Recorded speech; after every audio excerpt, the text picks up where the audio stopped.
Good afternoon to everyone present and attending today. It is my pleasure to welcome you to our webinar, Strategic Digital Communications for Business Resilience. This is the 9th in a series of strategic webinars we have held on governance for micro, small and medium-sized enterprises. For those of you that aren't familiar with the Pearl Initiative, we are the region's leading independent non-profit organisation founded to promote the business case for the implementation of the highest standards in corporate governance, accountability and transparency across the Gulf region's private sector. Launched in 2010 in cooperation with the United Nations Office of Partnerships, Pearl Initiative aims to convene businesses, decision makers and future young leaders to take the lead in promoting and adopting greater governance standards. Pearl Initiative engages with a wider business ecosystem across the Gulf region, collaborating with over 30 regional universities and partnering with over 40 companies to collectively drive our mission forward. We work as a think tank and build data by publishing cutting-edge research reports and case studies to inspire business change. As I mentioned, we're holding this webinar as part of our SME program. To introduce you to the program, as you know, SMEs are considered the backbone of the regional economy and account for between 80% and 90% of registered companies across the Gulf region, but their contribution to regional GDP does remain low. As SMEs compete with each other in a saturated marketplace and strive to be both innovative and fiscally sustainable, they must understand the fact that implementing corporate governance is key to facilitating their growth and success. The Pearl Initiative does understand the necessity of good governance for small business success, and in 2017 we launched the Governance in SME program to engage small businesses on the importance of corporate governance for positive economic outcomes. Good governance is flexible and can be modified to fit businesses' needs, and is not meant solely for the realm of multinationals and larger corporations as is often perceived. SMEs will find that applying governance policies and practices will help them build a stronger, more resilient and more profitable business than before. About today's webinar, we are pleased to be holding this webinar to discuss how businesses can effectively utilise digital solutions and ideas for communicating with their stakeholders. Digital communications have become an omnipresent pillar of business processes and operation. The multitude of resources available for businesses to begin a strategic digital communication strategy are numerous and often staggering. For SMEs in particular, digital communications can seem expensive, out of reach, or sometimes irrelevant, but this is far from the case. So why should small businesses pivot towards the increased adoption of digital communication strategies, and how can they do so? More importantly, how does a digital communication strategy play into a business's governance and overall stability? Today's webinar, with the help of our experienced speakers, will help SMEs understand what an effective digital communication strategy is, show SMEs how they can adapt their existing communications processes to go digital for improved business outcomes and strengthen governance, and give you a chance to engage with the webinar facilitators about why the digital communications are essential in this day and age. Before we proceed, I'm going to quickly introduce our speakers. We've got a distinguished panel of 3 experts from Taqarabu Hybrid Communications as our webinar facilitators today. Ben Castree is the managing partner, Hariharan Kuppuswamy, design director, and Abdulkarim Samaan, partner. Ben is the co-founder and managing partner at Taqarabu Hybrid Communications with over 25 years of experience working across the full spectrum of communications in the Middle East. He has closely worked with the many leading organizations, including Microsoft, Mars, HP, AMD, Skype, and has a proven track record in public affairs.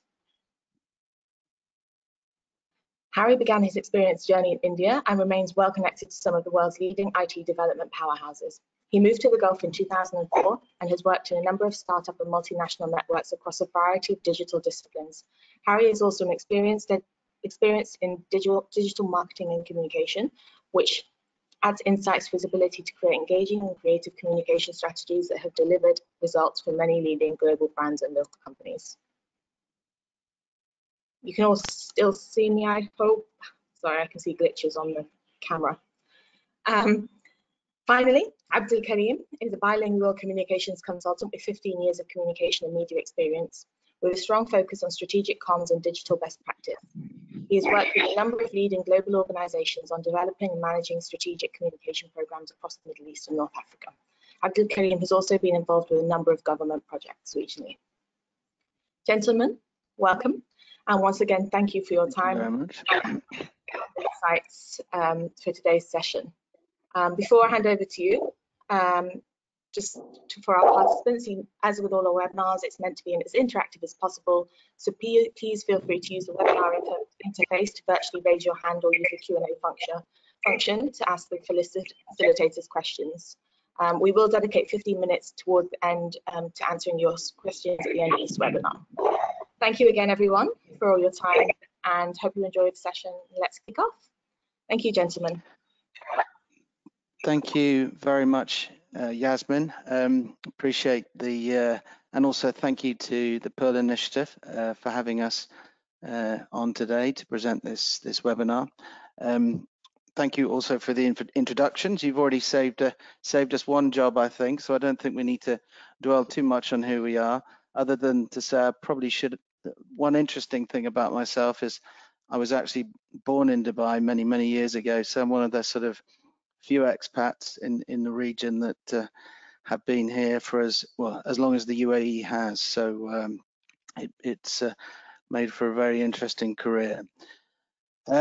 So throughout this, we're going to take you through a few slides, and different parts of the presentation will be presented or talked through by my colleagues, Harry and AK, as he's known. Abdulkarim, we decided when I met him many years ago, was far too long and complicated name, so he is affectionately known as AK.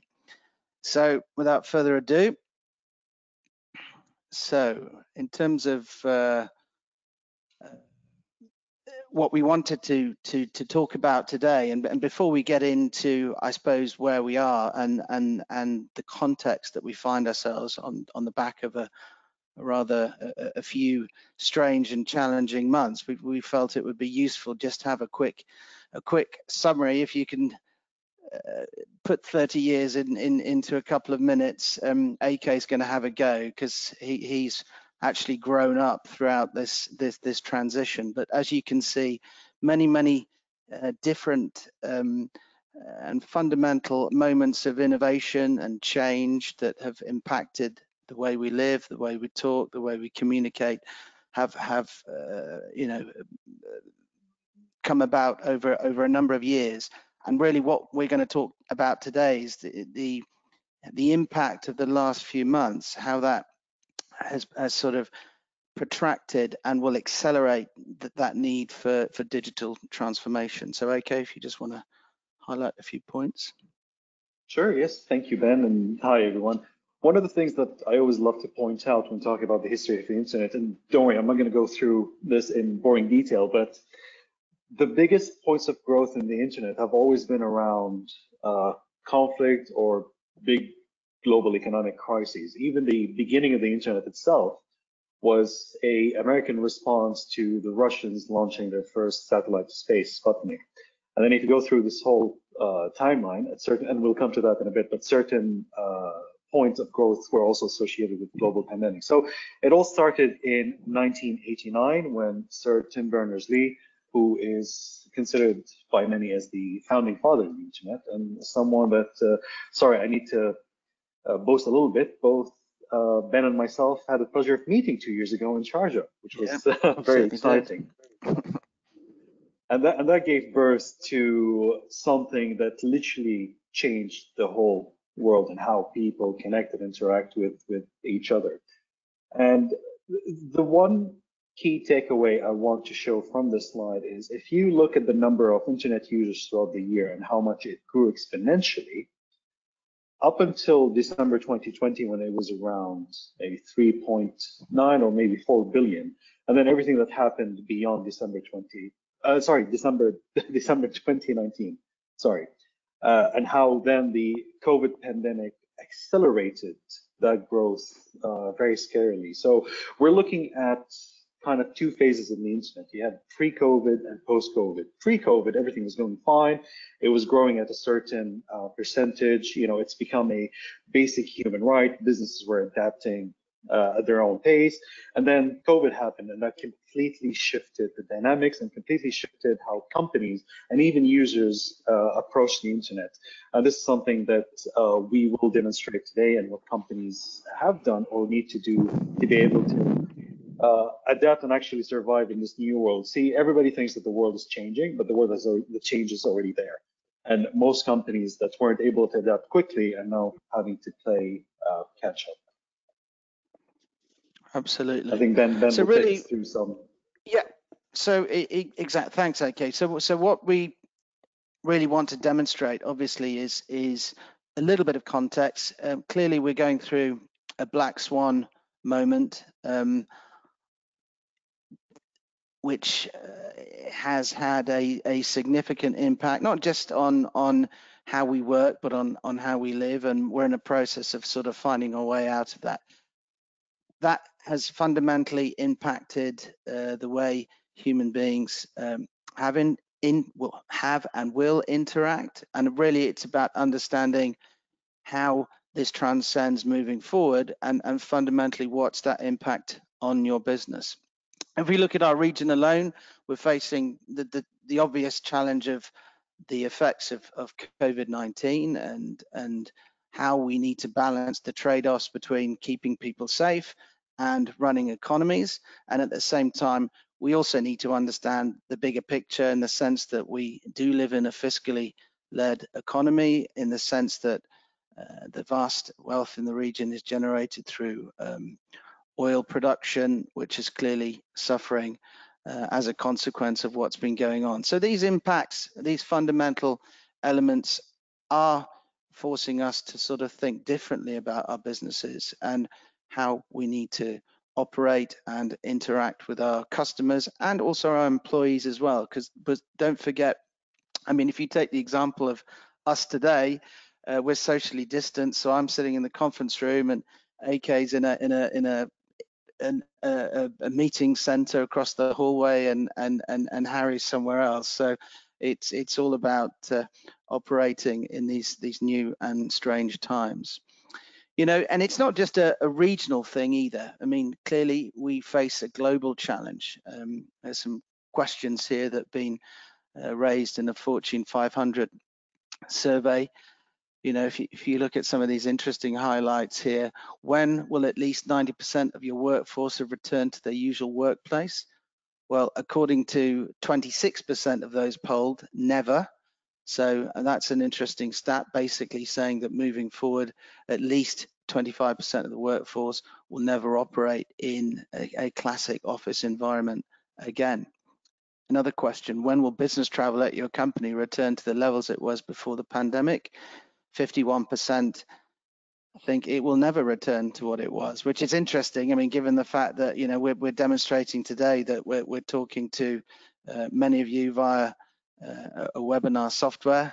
I think many of us are familiar with Zoom, but one of the most interesting anecdotal facts that one needs to consider, which relates to today's conversation, is ultimately who led the digital transformation of your company. Was it the CEO?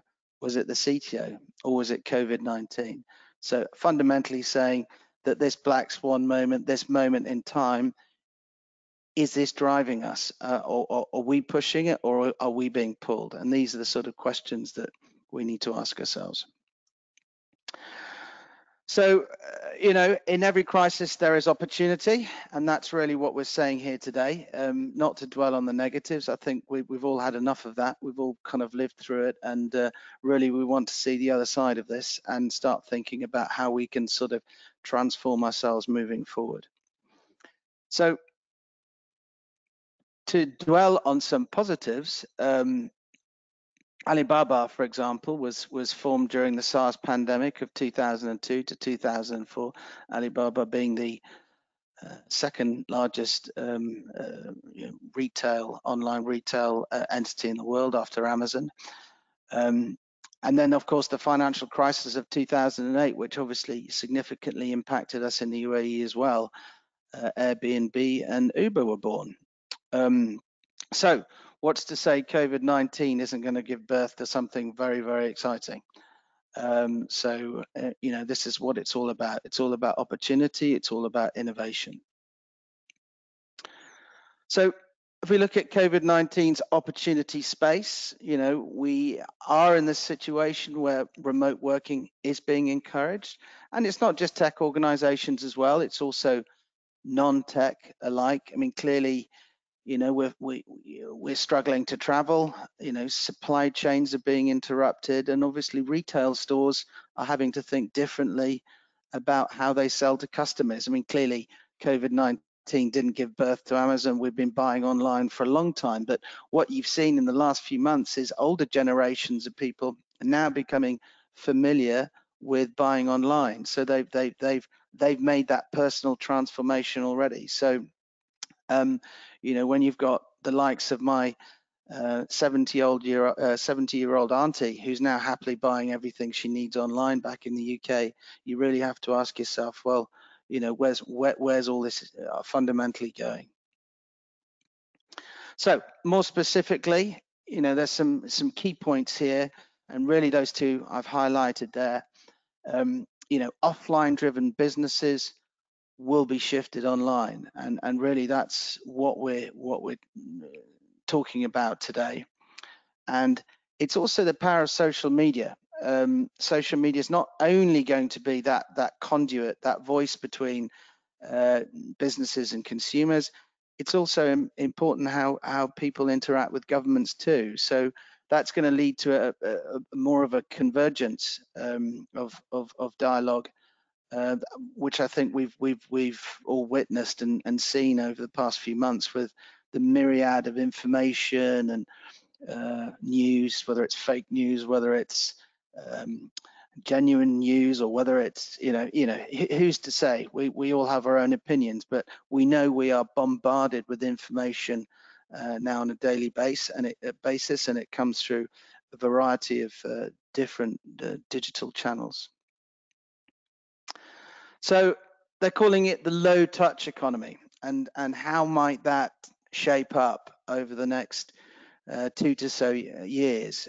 You know, we're talking about behavioral shifts and how we interact with each other, and how is this going to impact on the workplace. Obviously, people change how they interact with each other, and therefore they're changing how they're going to interact with businesses. The two are interlinked, and it's very important to understand that if fundamentally you want to survive as a business. You know, you take restaurants, for example.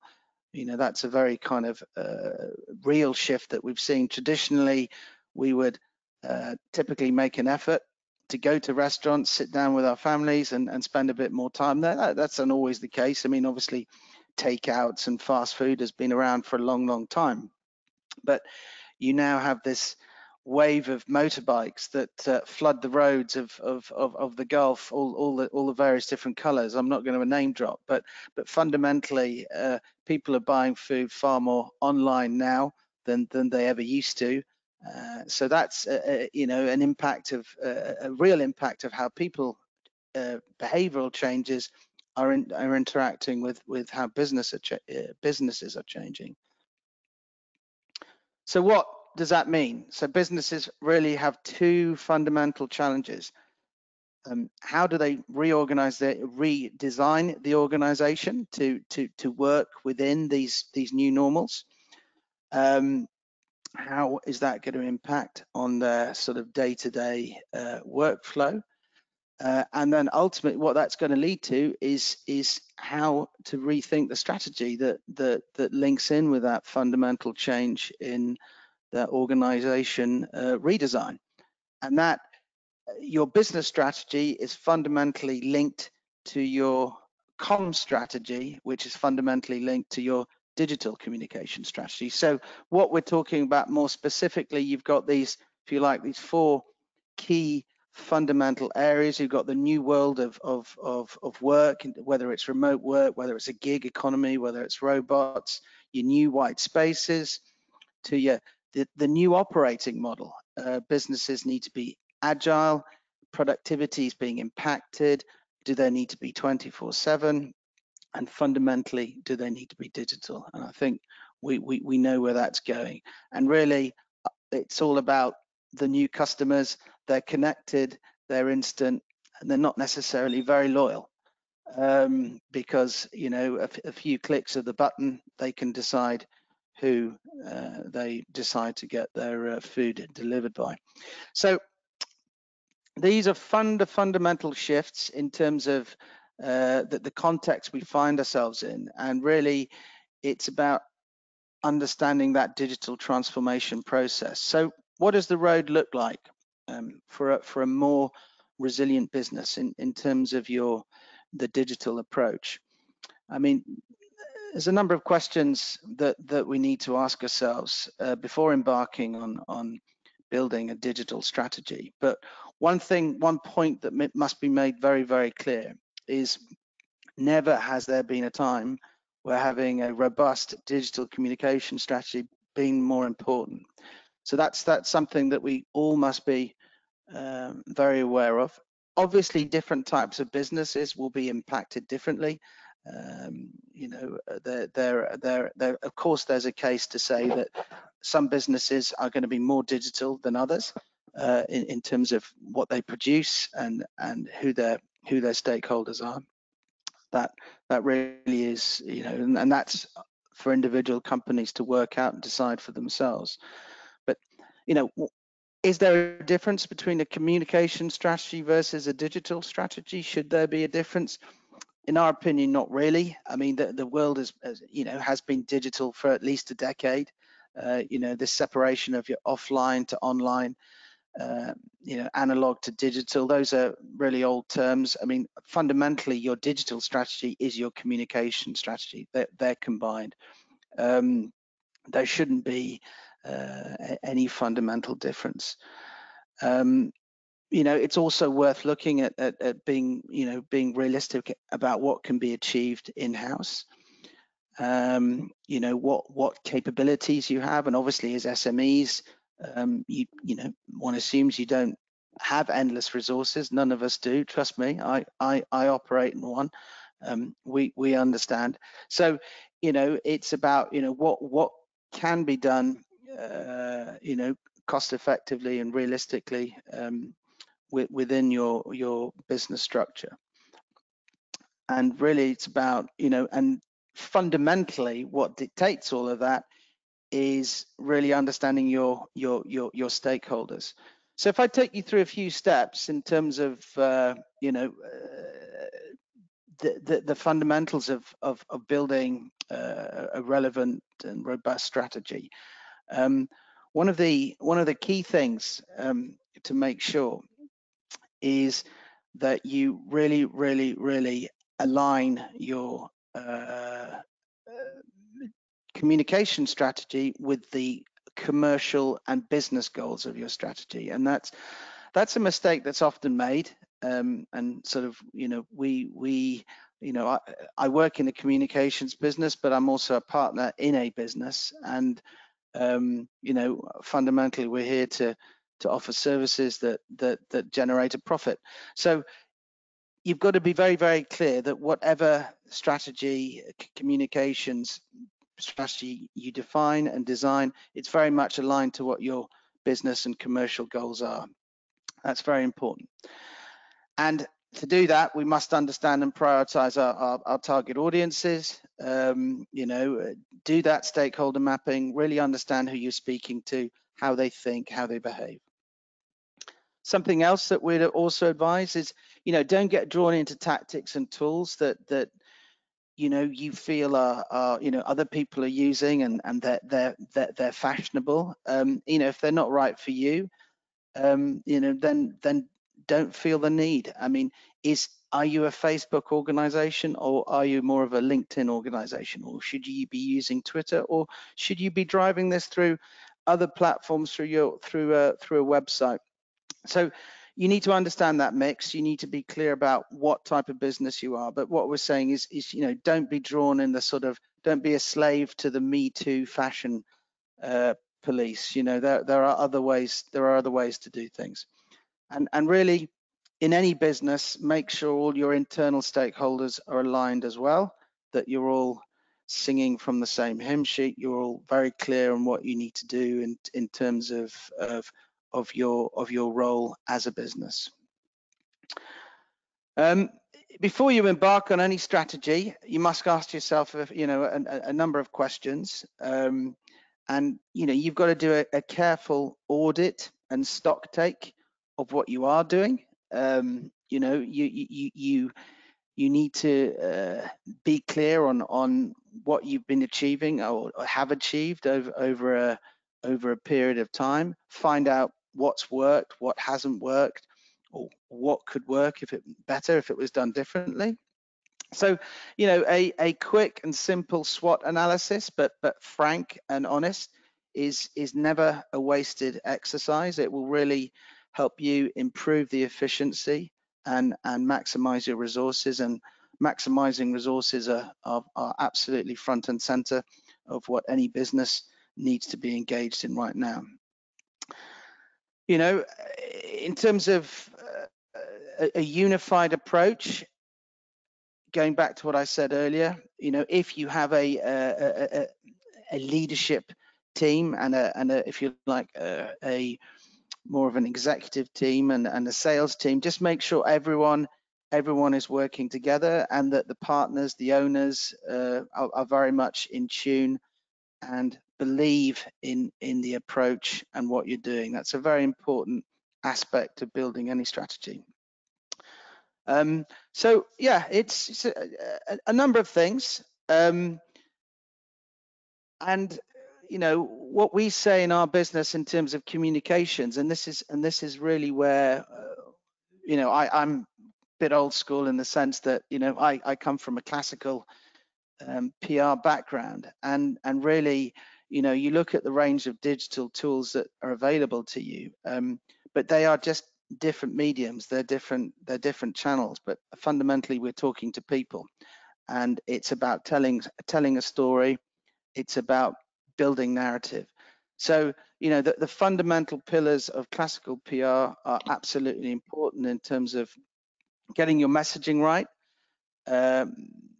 understanding who those audiences are, what messages they want to hear, what messages resonate with them, and really being clear and open about your story as a company, your journey and what you want to achieve. So it is about building that narrative, which I'm sure is a phrase that you're hearing more and more, and that should be crafted into whatever you do, whatever tools or tactics you employ.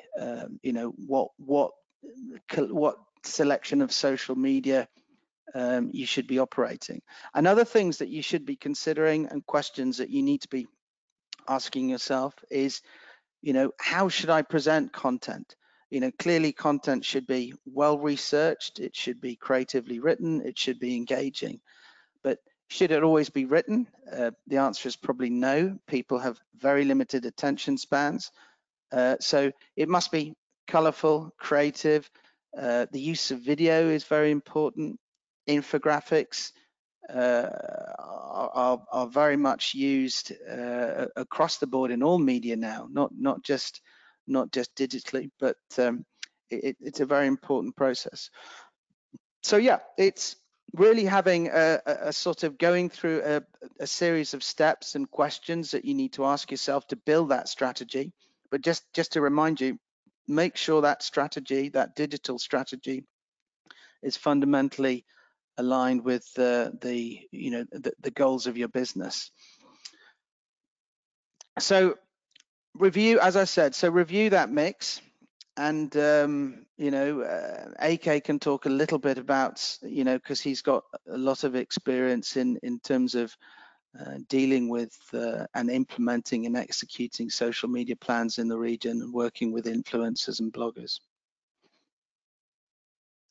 Thank you, Ben. I think one of the things I'd like to touch on again, and this is something that you already mentioned, is the differentiation between digital strategy and communication strategy. A lot of organizations, at least the ones I've worked with, always stress a bit too much about having a digital strategy. And what you end up doing is, instead of coming up with a digital strategy, you come up with digital tactical plan.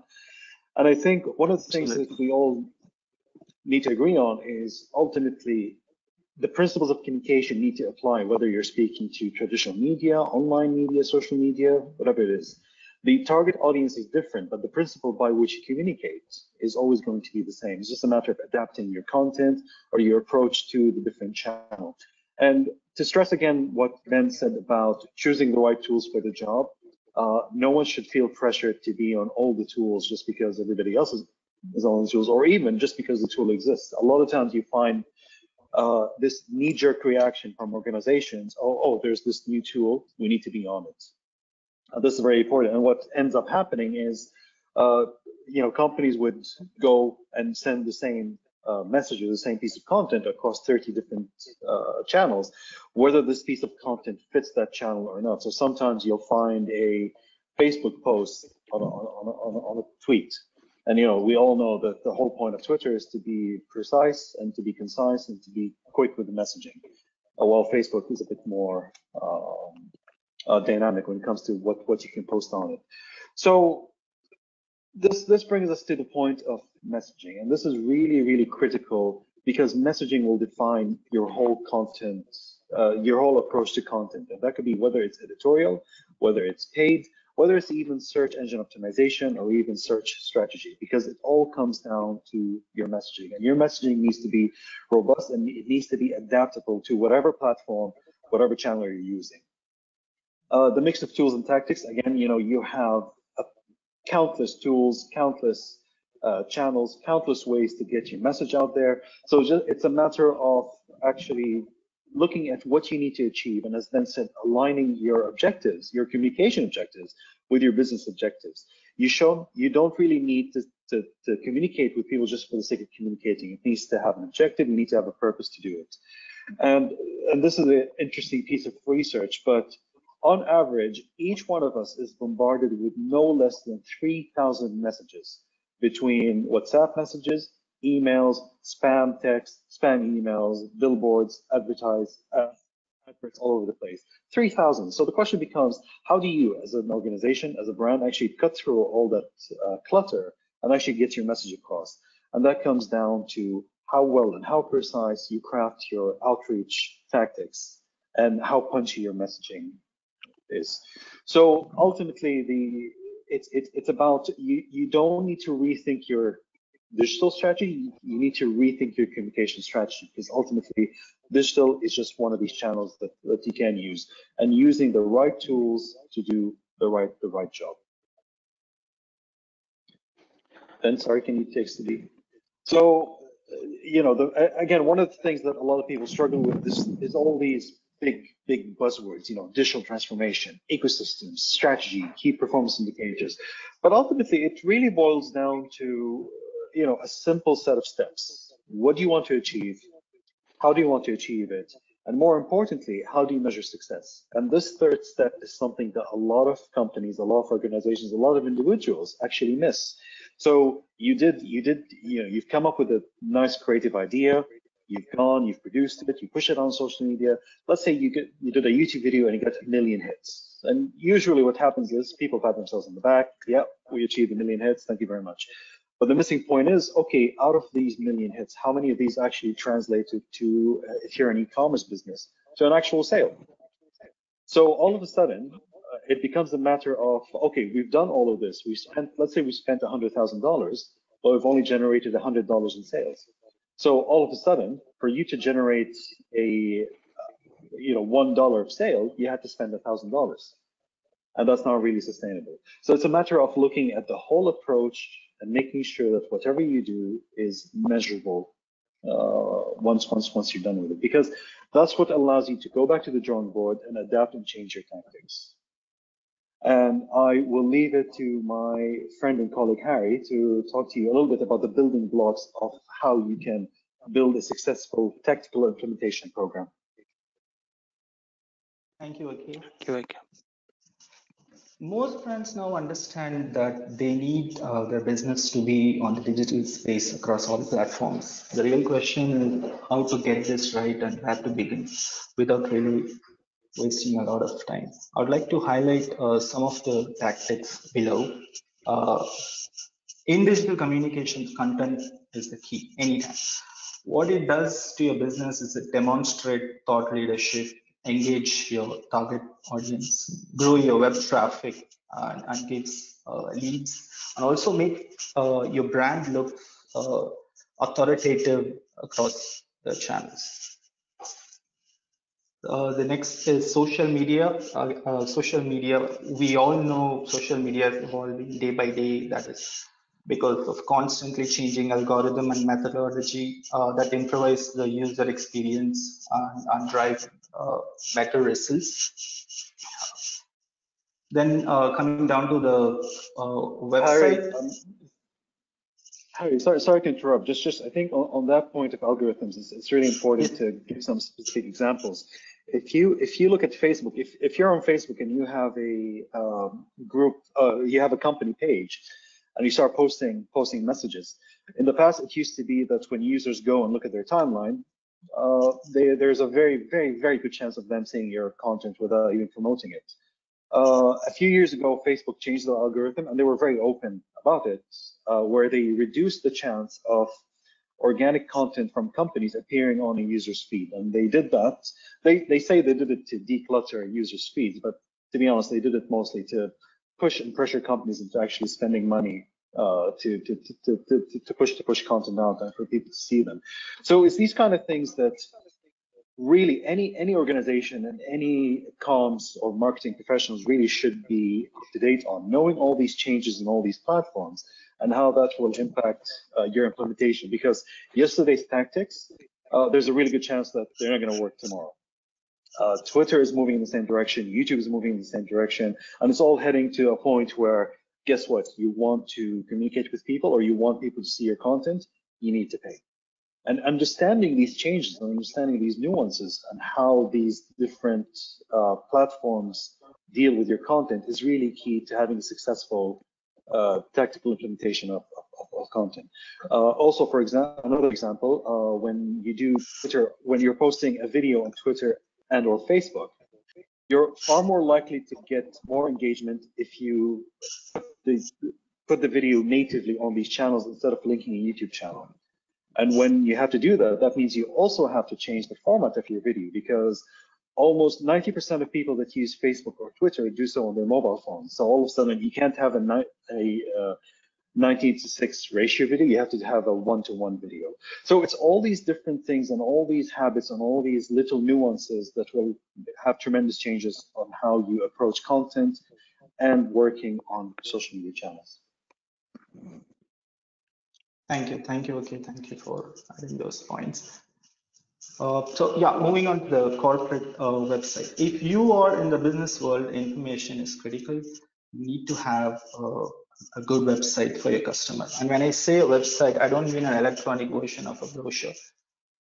It should be a professional, well thought out site that is designed to inform, engage, and convert your target audience. I'm going to talk about few key components that can structure a great website. Which is accessibility, credibility, visibility, and scalability. When I talk about accessibility, it's really getting the website optimized for all the audience, regardless the location, language, or ability to work functional in all the devices. And then moving on to the credibility. Credibility is all about making the website in such a way that comes across as a trustworthy and a knowledgeable brand. So some of the points I'd like to highlight is getting the right branding, consistent branding across all the pages, and the use of imagery, and giving a great customer journey. Then comes to the visibility, which is the most important. Again, it's a process of getting your website found on the internet when prospects are searching. Because if you just have a great website and if it's not visible in search engine, it's not going to turn any results for you. So it's essential to invest your time in optimizing your website and making it mobile friendly, and also to have engaging content. Then comes the point, which is scalability, which is actually the ability of the system making it compatible to accommodate growth, to integrate any kind of third-party social media plugins, and making it a future-proof site. I would also include the security aspect, which is one of the most important element these days.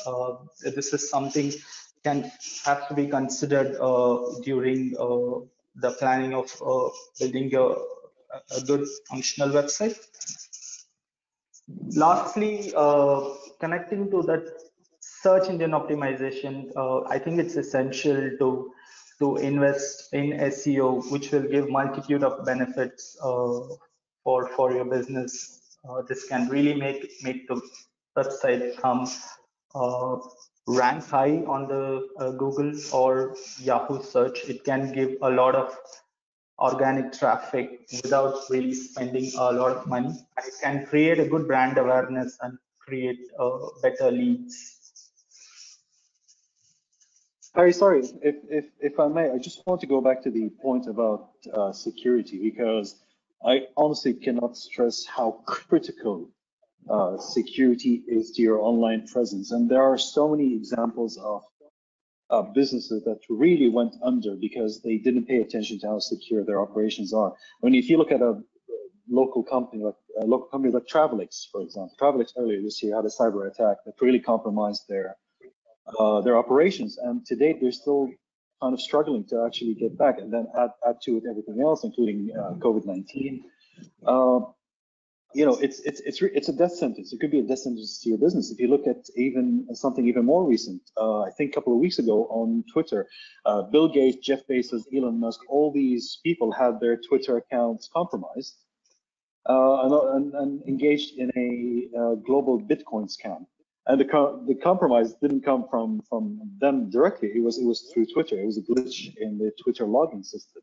So really, a lot of people think that you know, oh, my website isn't important, or oh, who's going to hack us, or no, they can't hack us. Honestly, it is mission critical.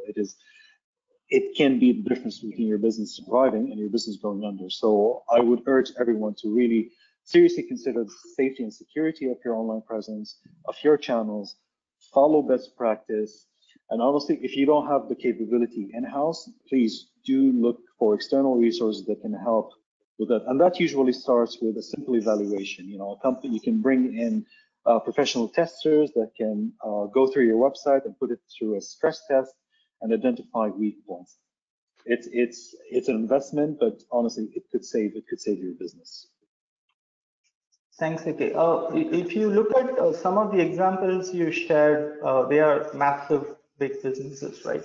But even small brands, small websites of a small business can be hacked, and easily their domain can be used for spamming and stuff. So it is essential to focus during the planning and get the right tools integrated onto their website. Yeah, and it's also about internal training, and this is very important. I think this is something that also we could stress more on. Your own organization needs to be up to date on best practice, on things like how to detect and avoid phishing emails, scams, text scams now. I mean, SMS scams are now really becoming a bigger threat than before, especially here in the Gulf. So internal awareness is very important, and making sure that everyone across your organization, anyone that has access to anything digital, is also fully aware of what can go wrong. Very good.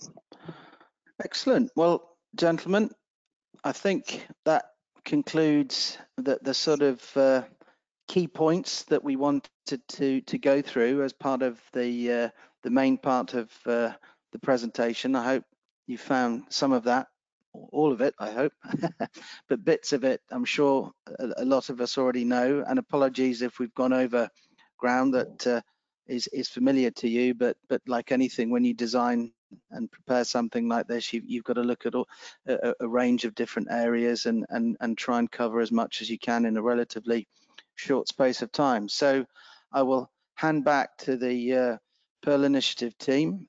If there are any specific questions, we're on standby to answer them. Thank you so much, everyone. So I'd like to introduce myself. My name's Shruti, and I'm with the Pearl Initiative. I'd like to thank all of you for being with us on the webinar today, for leading such an exciting and honestly really timely webinar. I think everyone in the audience and those beyond as well are really thinking about what it means to exist, but also to thrive in a post-pandemic world. And certainly the digital realm is one way to go. I'd like to kick things off by asking all of you a question. And this relates to some of the more tech-related news that's coming out of the other side of the world in the US. So the antitrust hearings that are taking place in Washington, D.C. right now are really challenging the reach and the operations of 4 of the biggest global tech companies. Now, this is highly likely to trickle down to other smaller players in the field. But what does this mean for businesses who want to go digital? And whether that's digital communications or digital commerce? And how does that shape the future of digital business for small businesses themselves? Shruti, thank you for that. That's an excellent question. To be honest, at this point, there's a lot of speculation globally on how this will go, because while everything's Congress hearings are actually quite bonding, but more in most cases they aren't, not always at least. It's important to keep in mind that what's happening in the US now already happened in the EU a few years ago, where a lot of the big tech companies and even any company that collected data was scrutinized, and actually laws were put in place that limit how much data companies and websites can actually collect from users. And I think something very similar might happen in the US. So Congress is trying to curb how much monopoly these 4 organizations have. And one of the proposals that is floating around is to break up some divisions these companies have and spin them out into independent companies. In the long run, the impact that will have, I think personally, it's going to be pro-consumer. So that means these companies will collect less data about you, or they need to be a bit more transparent on what data they collect and how they use it. In terms of how that impacts organizations and companies, I think it will just mean that you will have less data to work with in terms of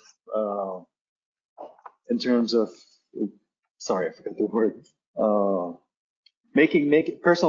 Personalizing your outreach efforts. So a lot of companies now, they are able to direct content at specific profiles, specific to the level of how much time did this person spend on this website, or where did this person access the internet from, what platform, what phone, where from, was he home, or was he, or were they in the mall, were they in the street, were they in the car? I mean, that's the level of detail that at the moment companies have access to.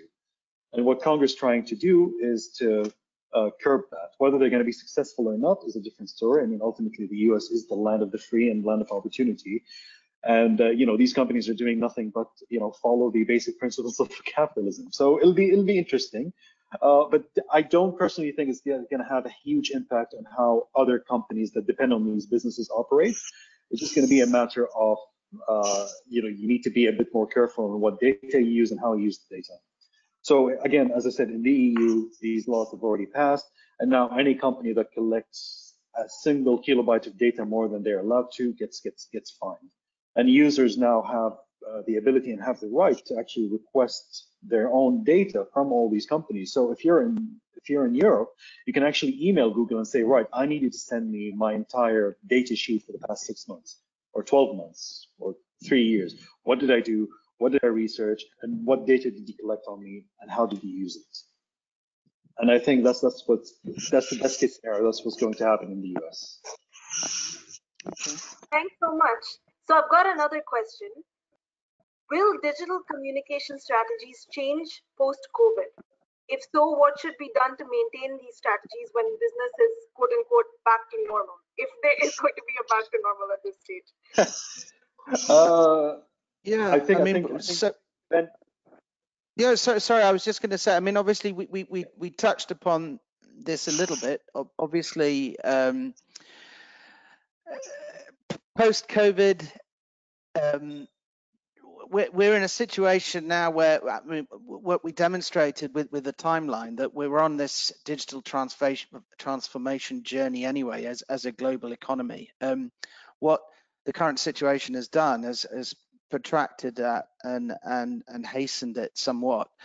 So fundamentally, your digital strategies that you're employing now or post-COVID should be largely the same. It really is just the intensity that you apply to things, because there's no real turning back the clock in terms of where we are in terms of digital transformation as a global economy. Yes, things will reset a little bit. I'm sure people will start wanting to go to restaurants a bit more and fly a bit more, and hopefully in a year's time people will have a lot more confidence in doing things. As let's cross our fingers that the global medical community will come up with a solution to the current problem. But what is not going to fundamentally change is the fact that we are on this. We have been on this digital transformation for 30 years plus. Ever since Alan Turing invented the computer way back when, we've been on this journey.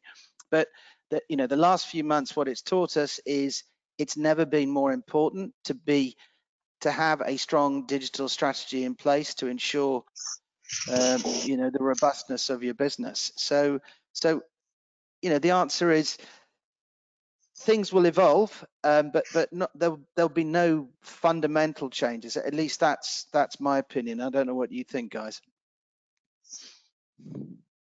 No, you're right. I think there is no such thing as post-COVID. Yeah. I think all of the current trends that either consumers or companies are adopting, we were going to get there eventually. COVID just accelerated it more than anything. Yeah. So I think, as you said, some things might roll back a little bit, but I think for the most part, this is how it's going to be. And also the business. Yeah. Sorry. No, sorry, Harry, go ahead. And again, all business owners will start really thinking about some of these points, and they'll really start questioning about, how to get a good digital presence. So far, I would say a lot of local businesses, small and medium business, they literally ignore certain bits. I see a lot of inquiries these days where people ask about SEO, and they're ready to invest their time in exploring these channels. So yes, I think there'll be a lot of questions like this will come from business owners post-COVID. Yeah, I mean, it even boils down to something as profound yet simple as, do we need an office anymore? And me personally, I know a lot of companies, small and medium, and even big in some cases, saying, do we really need to have this full-fledged office, or can we just move to a completely mobile/digital operating model? You look at a recent example, Microsoft has decided to close most of their stores globally. Because, I mean, whether they were going to do that eventually or not is a different issue, but the reality is that COVID helped accelerate that. Do we really need a physical retail space, seeing how everybody's switching more online? So it does pose a lot of questions for businesses, and it's just a matter of sitting down, actually thinking, right, what matters to our business, and what can we do to maintain operations in a way that still caters to our stakeholders and to our customers. And again, different companies will have different answers. Absolutely. I think we've got time for one more question, Shruti. Looking at the clock. That's correct. Yes, I've got one more question for you. Someone's asked, how can small businesses without much digital know-how, such as 1 or 2-person MSMEs, become digital in the shortest time frame possible? Is this feasible at all, or is some specific knowledge required? Okay. Harry, would you like to? Okay, yeah, no, sure. So I think the term digital know-how is these days is a bit fuzzy, because being able to, or knowing how to use social media like Twitter, Instagram, Facebook actually does constitute digital know-how. Look, to be honest, I don't think there's a magical answer, but Harry's the expert on this topic, so I'll let him answer this more in detail. But I think it just depends on really what the company wants to do. What do they want to achieve? I mean, there are lots of companies that sell using Instagram. Literally, that's their primary business model. We're an Instagram shop. We sell through Instagram. Other companies require a actual online storefront. Other companies, can do sales through WhatsApp. So it's really, it really comes down to what they want to achieve. And just keep in mind, most of the big businesses these days, even the medium ones, started from a garage somewhere.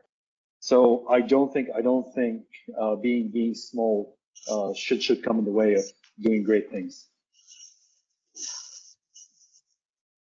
Harry, what do you think? That's a very positive way. That's a very, sorry, Harry, go ahead. Go on. So from my end, to answer this, what I would say is you'll have to do a lot of homework and prefer your agency. And if you have a lot of time and you have resources in-house, there are online platforms which provides a complete solution.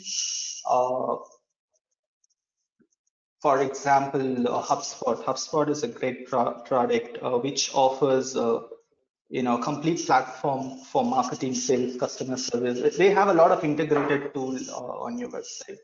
From your website to your social channel to your mailing company. So really you can begin with a platform like this and test waters. And they do have some extensive modules, and as you go you can upgrade and take advantage of it. So yeah, HubSpot is my recommendation for you to go and explore, and that will definitely help you a lot. They have loads of knowledge, supporting materials. Harry, is that HubSpot.com? Is that something? Yes, it's HubSpot.com. They've been there in the space for a very long time.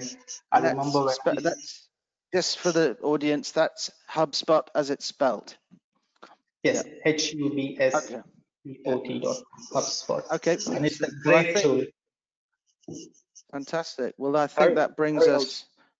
Yeah. No, sorry, I'll do Harry one better. If you don't know how to do anything online, Google it. and speaking of small things that delivered greatness, there you go. That's a great way to end. Google couldn't have got any bigger, and they started in a garage as a student project. So there you go. That's our presentation today, and thank you very much, all of you, for listening, and to the Pearl Initiative for having us.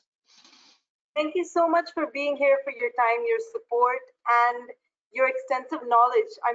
I know that we're all walking away with so much to think about.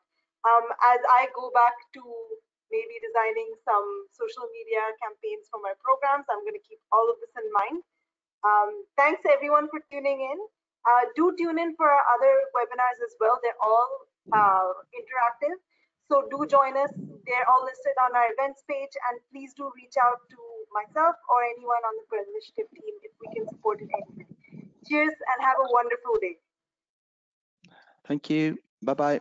Thank you, everyone.